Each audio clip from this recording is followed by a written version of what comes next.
Hello and welcome to As We Go Garden Edition. I am planting seedlings for the year. It is almost mid-April and I'm just getting started on it because the snow outside is finally starting to melt. Now, during this video, you will probably hear the pounding of feet upstairs, possibly fighting children. Hopefully I'll be able to edit that out. And chicks. We have chicks in the basement too. So random noises. That's my house. Anywho, yeah, the snow is finally starting to melt, and I figured, hey, it's probably time to start planting seeds. It is mid-April, and I generally don't plant my summer crops until the end of May because the frost. That's just the frost. But I have 5 tips for beginners. If I was thinking about them as I was planting, what would I tell myself 5 years ago, 10 years ago, when I started trying to plant my own plants? And so, tip number 1, it's messy.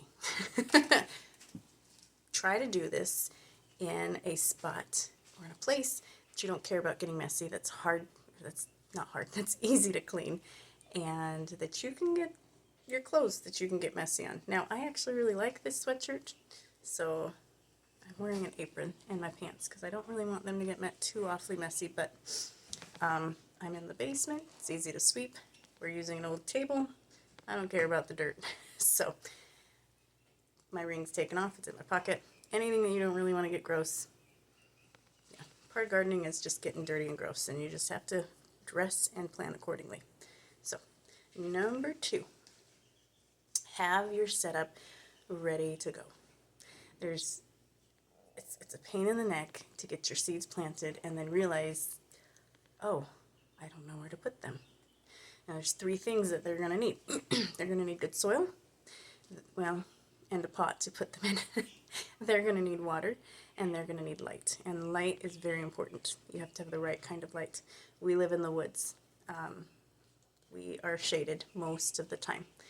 And so putting ours next to a window isn't going to work. You guys might be lucky enough to have natural light or a room that's warm and full of natural light, and that would make a perfect little greenhouse for you. Or you may have a greenhouse to put them in, and that's nice too. In the back here, I just went on Amazon and got a cheap little, it's flimsy, but it holds seedlings, so that's what it works. But I got plant lights and more plant lights, and I have one that's going to hang from the ceiling. Grow lights, that's what they're called. They're called grow lights. And that's already prepared. I made sure they were all working so that when I get it set up, I'm not panicking with a plant that needs light in order to germinate. So, number 3. Now we're getting into the good stuff. We have water. I'm right next to the pipe, so you're gonna be able to hear that. There is a way that you can just get regular potting soil and sift out the big stuff. And a lot of people do that, and they save a lot of money doing that because the seed starting soil is a little bit expensive. But whatever soil you get, seed starting or using your own, whatever, my suggestion is do not fill your pots. And I have these ones here. These are from these ones here, they're from Vigo Garden, and I'm trying them out this year. I will let you know if they're as awesome as they claim to be. But I also have pots, bigger pots, right? I have all different sizes of pots. Doesn't matter what size pot. My suggestion is do not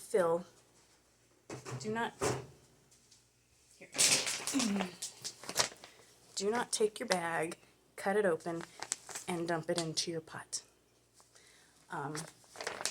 What generally happens is you'll have your pot full of soil, and it's going to be so pretty and so nice, and you'll pack it down, and then you'll put your seed in, and then you'll try to water it, and that water is just going to sit on top of the soil because there's no moisture in that soil.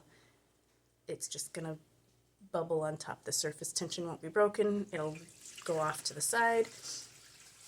Watering it's going to be really, really hard. So what I like to do is I have a big bin here. Just full of soil. We were using it for our dubia roaches, but we got a better bin for them. Anywho, I fill up my stuff with water. I just dump the whole bag in here, and then I run my hands through just like you're kneading dough, and I just squeeze it. And you want it to a point where you can hear it. You can hear the moisture in it as you squeeze it, but it's not, I can get 1 or 2 drops out. It's not too bad. That's kind of where you want it to be. After that, then you're good to start filling your pots. And when you go to water them after you plant your seeds, the water is going to soak right in. It's going to do so much better. So, okay, I have a bonus tip for you. When you buy your pots, first of all, I would not get the little cardboard ones. Those ones mold really fast, and when you go to plant them, they do not disintegrate in the soil like they promise they do.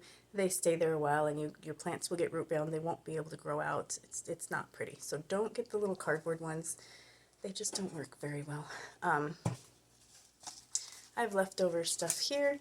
I have the plastic pots that I showed you earlier. I've experimented with a whole bunch of different ones, and really I just prefer plastic ones, or these ones from Vigo Garden, which, like I said, these are a test to see. I've got this thing in the middle. There's nothing there, but there are 8 little things here, and this is a test to see just how well they do. But whatever kind of pots you get, I suggest having trays to put them in. It's easier to move them around, not to mention when you water them, you don't want to dump the water right on top. What you want to do is have your pot sitting in the tray, and you want to pour water into the tray section and let your pots sit in that for a little bit, and they will soak up that water that they need. And then they'll have the water without the displacement of the seed. Like when your water hits one spot for a long time, it'll dig down a little bit, so you're going to avoid that. Also, because it's getting soaked up from the bottom up, it's not soaking all the way through and then leaving the top dry and having the bottom, whatever, you'll be able to see on top when it's soaked through. So that's your bonus tip. Also, when you're filling your pots, it's nice to have them all in a tray, because then, so if I have these guys here,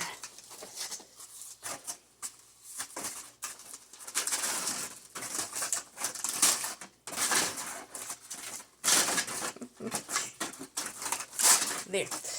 Anyway, as you're filling your tray, I just take one of these, full of soil, and rather than filling each one individually, I just kind of dump it in the middle a few times, and I pat down around the edge.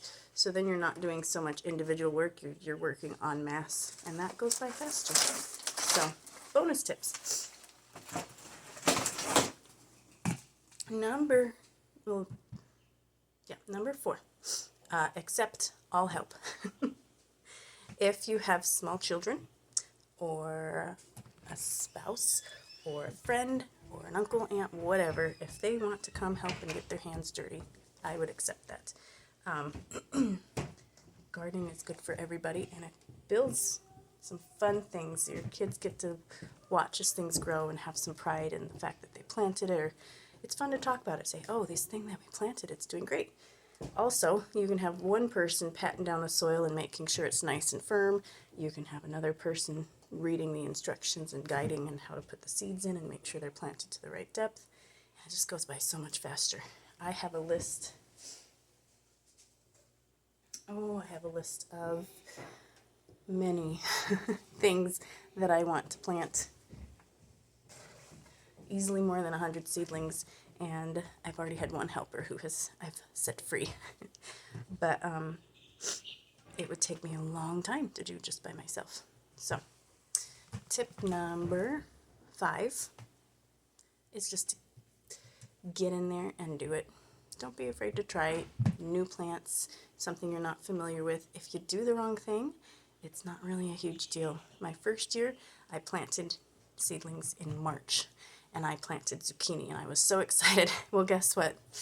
the zucchini got too big too fast because it can't go outside for 2 months, and zucchini grows fast, especially in nice warm environments, is which I had it in. I messed up that year. Guess what? I learned, and now I plant outside, and I get huge, beautiful plants. And at the end of the season, I've got a whole bunch of zucchini saved up for the winter. So you learn every year that you do it. So being afraid of messing up is okay. But shove that fear aside and just jump in and do it, because you're going to learn every time and it will get good. So that's all my tips. I'm going to get back to work. Have fun and jump in.